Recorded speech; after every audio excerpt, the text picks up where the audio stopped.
প্রিয় দর্শক, বাংলাদেশ ওয়েদার আপডেটে সকলকে স্বাগত জানাই। আজ 12ই সেপ্টেম্বর বিকেলবেলা এই মুহূর্তের সবথেকে বড় আপডেট যা রয়েছে, বাংলাদেশের মধ্যাঞ্চলের ওপরে নিম্নচাপটির কেন্দ্রস্থল কিন্তু তৈরি হয়ে গেছে এবং এই নিম্নচাপের যে বিস্তৃতি রয়েছে বঙ্গোপসাগরের ওপরে, কিন্তু এই কারণে গভীর সঞ্চারণশীল মেঘমালা তৈরি হওয়ার প্রক্রিয়া আরও বেশি পরিমাণে বৃদ্ধি পেয়ে গেছে এবং ঘন কালো মেঘে এই মুহূর্তে খুলনা বিভাগের ওপরে ঘন কালো মেঘ কিন্তু জমা হচ্ছে এবং চট্টগ্রামের মহেশখালী টেকনাফের উপরেও ঘন কালো মেঘ জমা হচ্ছে।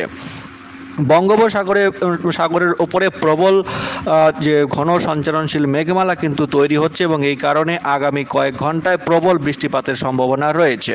সরাসরি বজ্রঝড়ের ম্যাপ থেকে আমরা দেখে নেব কোথায় কীরকম বৃষ্টিপাত হতে পারে আগামী কয়েক ঘন্টা, অর্থাৎ আজ রাতের দিকটায়। মোটামুটি এই মুহূর্তের পরিস্থিতি থেকে যা দেখা যাচ্ছে, আজ সন্ধ্যা থেকে রাতের মধ্যে ঢাকা বিভাগ, চট্টগ্রাম বিভাগ এবং বরিশাল, খুলনা বিভাগের কিছু অংশে এবং চট্টগ্রামের আশেপাশে প্রবল বৃষ্টিপাতের সম্ভাবনা রয়েছে।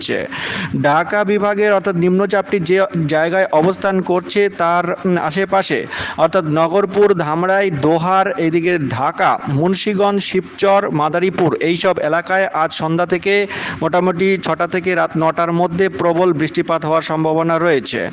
এছাড়া এদিকটায় চৌমোহনী, সেনবাগের আশেপাশে রায়পুর এবং এদিকে লাকসাম এবং জাকসিন, এদিকে চৌমোহনী, নোয়াখালী, মতিরহাট এই সব এলাকার আশেপাশে ভারী থেকে অতি ভারী বৃষ্টিপাতের সম্ভাবনা রয়েছে আজ সন্ধ্যা থেকে রাতের মধ্যে। এছাড়া হাতিয়া অর্থাৎ দ্বীপ অঞ্চল, হাতিয়া, হাটহাজারী, চট্টগ্রাম বিভাগের ফটিকছড়ি উপজেলা এই সব জায়গার আশেপাশে প্রবল বৃষ্টিপাতের সম্ভাবনা রয়েছে আজ সন্ধ্যা থেকে রাতের মধ্যে।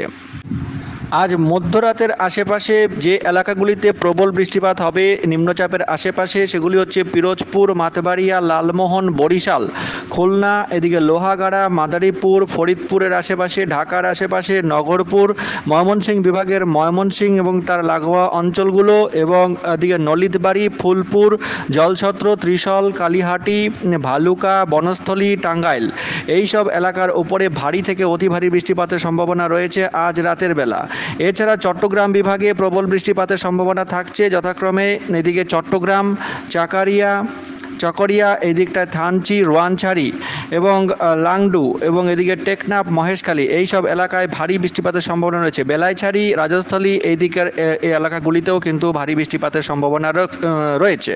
হাতিয়ার যে দ্বীপ এলাকা রয়েছে সেগুলোতেও কিন্তু সেই জায়গাগুলিতেও ভারী বৃষ্টিপাতের সম্ভাবনা দেখা যাচ্ছে। আগামীকাল ভোরের দিকটায় বৃষ্টিপাতের প্রবণতা আরও বৃদ্ধি পাবে। চট্টগ্রাম বিভাগের চট্টগ্রাম এবং তার আশেপাশের এলাকাগুলিতে প্রবল বৃষ্টিপাতের সম্ভাবনা রয়েছে। বরিশাল বিভাগ, খুলনা বিভাগের প্রায় সমস্ত অংশ এবং ঢাকা বিভাগের বিস্তীর্ণ অংশে কিন্তু ভারী থেকে অতি ভারী বৃষ্টিপাতের সম্ভাবনা রয়েছে আগামীকাল ভোর থেকে সকালের মধ্যে।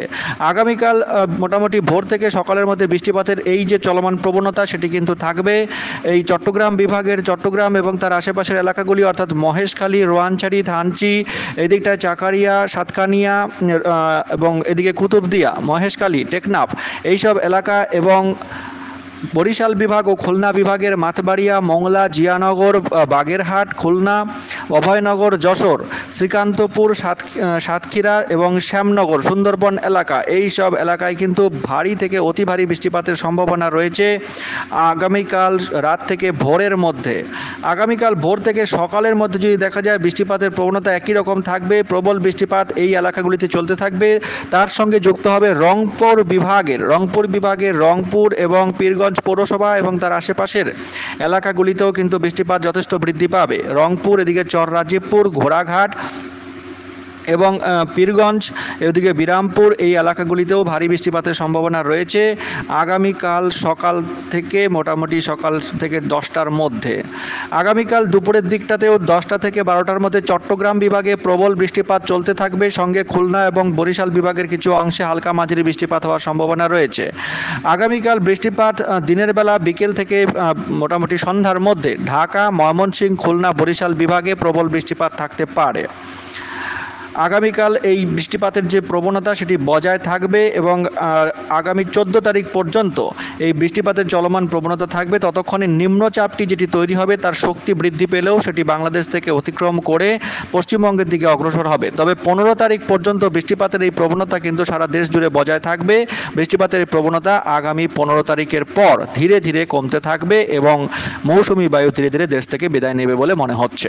তো দর্শক, এই ছিল একটি ছোট্ট আপডেট, বিশেষ আপডেট, সকলকে শেয়ার করে জানিয়ে দিন এবং এই রকম আপডেট প্রতিদিন নিয়মিত পেতে হলে চ্যানেলটিকে অবশ্যই সাবস্ক্রাইব করে রেখে দিতে ভুলবেন না। অনেক ধন্যবাদ।